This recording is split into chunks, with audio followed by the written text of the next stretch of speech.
So guys, kumusta po kayo? Magluluto po ako ngayon ng tofu with chili pepper. Medyo may anghang na konti dahil ito po ang gusto ng aking amo. Pakikita ko po sa video ito kung paano ko po siya ginawa. Madali lang po.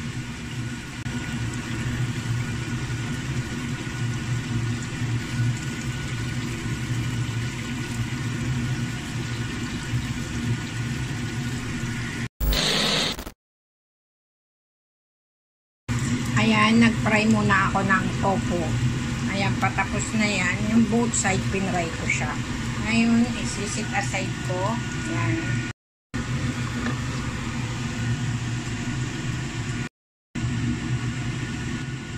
Then next, lalagyan ko ng mantika or dagdagan ko ng mantika yung pinagprituhan ng tofu. Lalagay ko itong onion. Yan yung big onion na kulay pula. So, depende sa inyo kung anong slice ang gagawin nyo. Kahit anong slice, okay lang.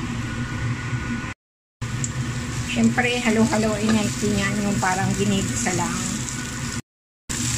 Ayan, yung medyo malata na siya o mabango na, ilalagay ko itong chili pepper. Ayan, haluin lang din. Siyempre, yung parang ginigisa lang. Ayan, pagkagisa ko, lalagyan ko ng chicken powder. Ayan. Konti lang naman. Depende sa inyo. Optional naman ito. Pwede namang wala. Ayan, tuloy lang ang halo. Kapag alam mong okay na, ilagay itong tinimpla na oyster sauce at saka cornstarch at saka water. Ayan.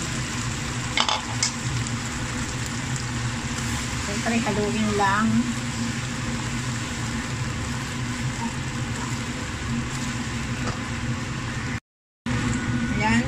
Nalagyan ko ng isang chili pampasarap, kumbaga, para naman may twist yung lasa niya. Tuloy-tuloy lang ang halo hanggang sa mag-sticky yung sauce at kumonte. At saka syempre para maluto yung chili pepper, pero hindi naman kailangang lutong-luto, yung tama lang, yung alam yung gusto ng kakain. Ngayon, okay na, ilagay na yung fry na tofu. Haluin lang.